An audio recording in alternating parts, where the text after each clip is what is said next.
To begin with, business and immigration law updates. This is a presentation of the Khurana Law Firm based in Rockville, Maryland. The chief attorney and counselor at law in this firm is attorney Ramesh Khurana. On this set, the moderator is attorney Kenneth Haber, who has pertinent questions for attorney Khurana. Let's take a look. This is the Capitol Forum. I'm Kenneth Haber. I'm a former assistant United States attorney and a former senior attorney in the Office of Inspector General. With me today is Ramesh Khurana, world-known, famous immigration attorney who has clients literally across this world.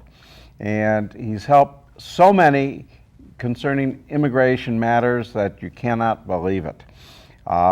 He's a virtual font of knowledge when it comes to this, and we're going to be asking him some questions concerning immigration law. Ramesh, how are you doing today? Ken, I'm doing great, but I must thank you for the generous introduction given about me, and I really appreciate it. I know you are my friend, and that's why probably you are so kind on me. Well, it's an introduction that's well-deserved because of the fact that I know about your practice and how many people you've helped and how grateful they are. I really appreciate it. There's probably a lot of people out there in the television audience who would like to know about the H-1B visa employees and how they can transfer from one employer to another, and what are some of the difficulties that might arise. Ken, H-1B issues are really very dear to my heart, and my major focus of immigration practice is H-1B visas. And the topic which you are asking me is of course of significant importance to the audience, especially who have got some children who are already on H-1Bs, or potentially they have some relatives who are going to be on H-1B visa status. Now you are asking whether a person can port from one employer to the other, and what are those conditions?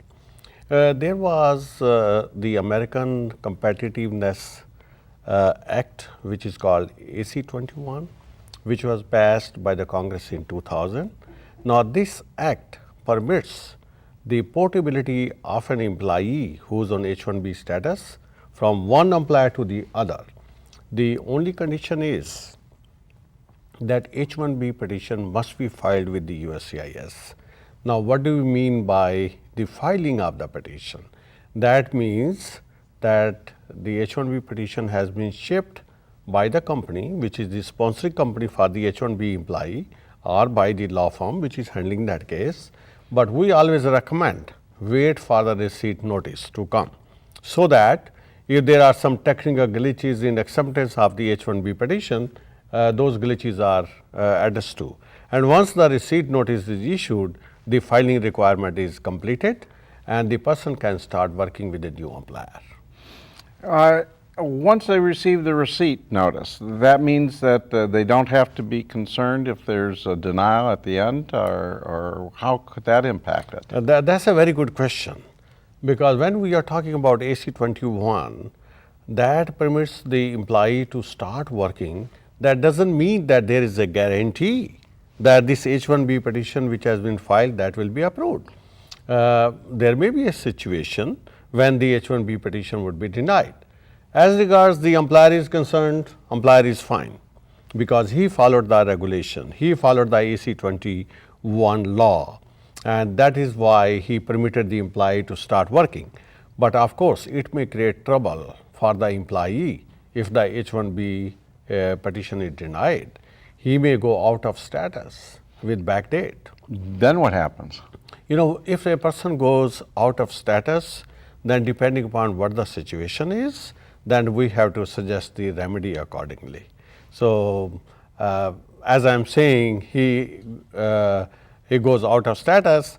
Now it depends, the previous H-1B approval is up to what period, whether that covers a few more months or maybe a few more years. So depending upon, that means he is still going to be within the authorized status which was approved by the Attorney General of the US. So it all depends upon the circumstances. What sort of concept is involved in benching in the context of an H-1B employee?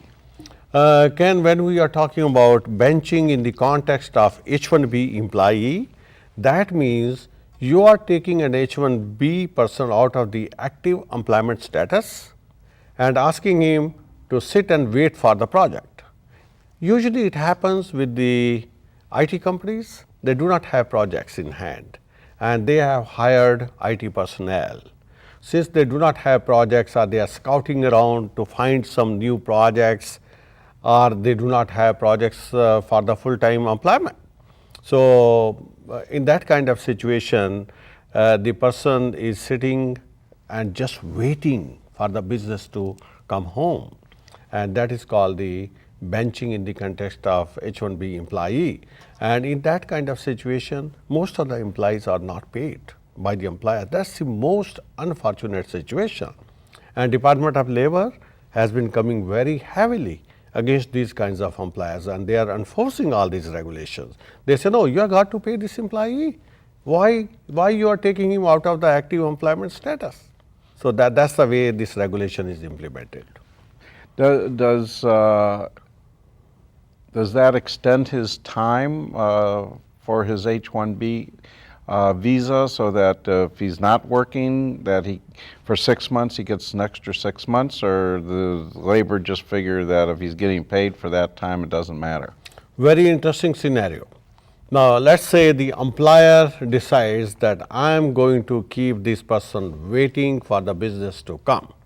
This is not the employee's choice, because sometimes there may be a situation, employee says, I will wait, because he knows it, if there is no business, then his services will be terminated.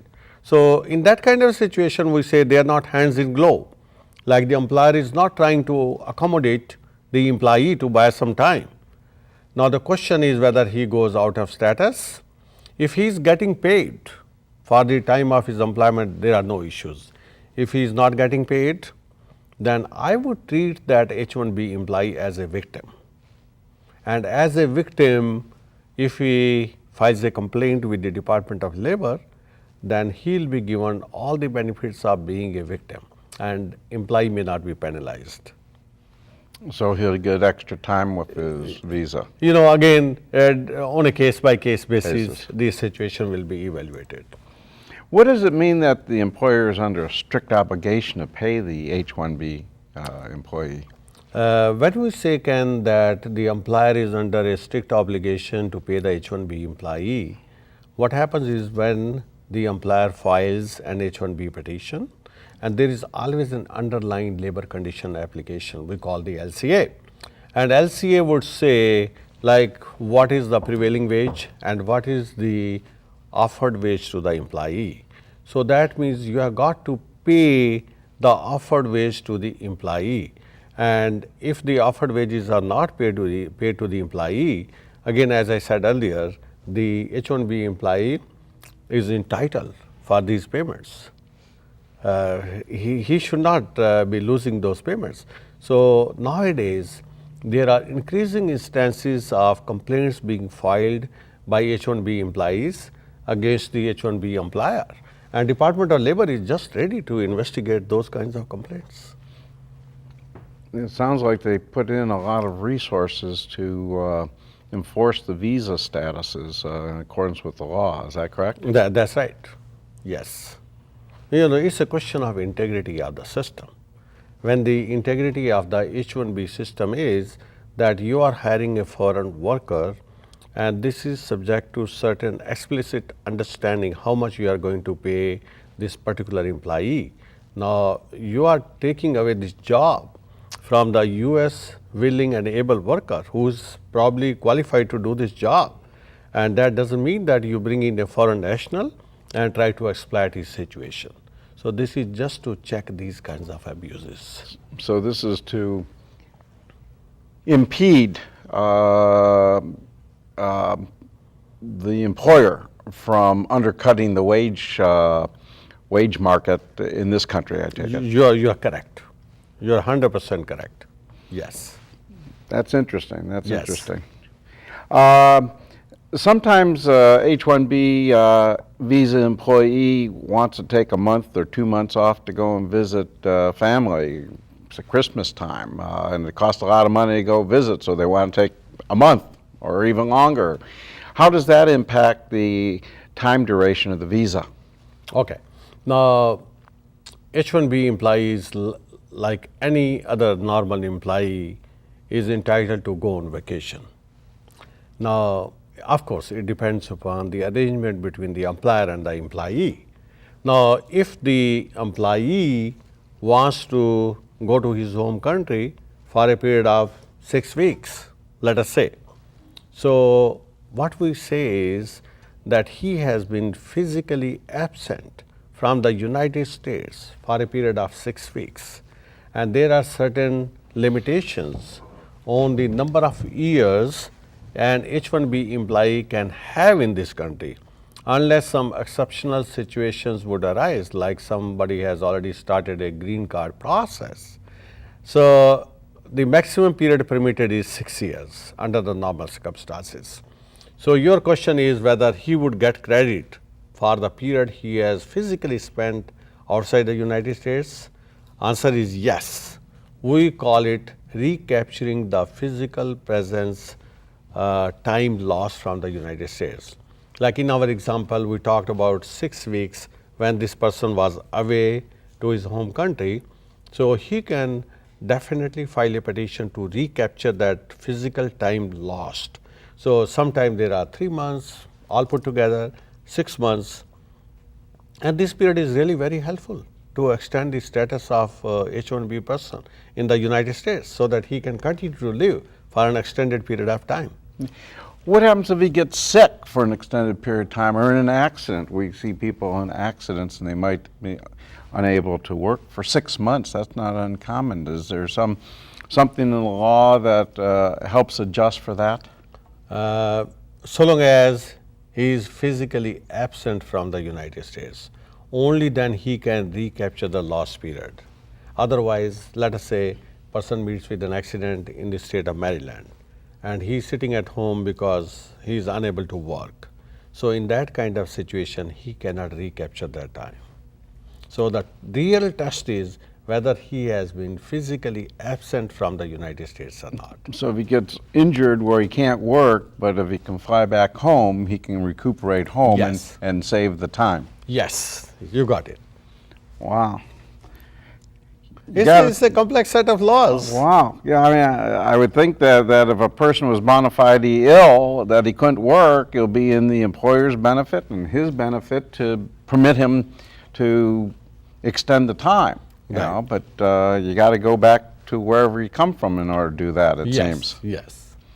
That's most interesting. Yes. The visa structure, I imagine, has been created for certain purposes. Is that correct? And that's right. Yep.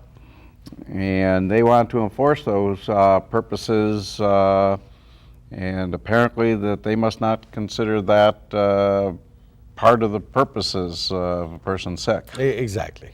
Yeah.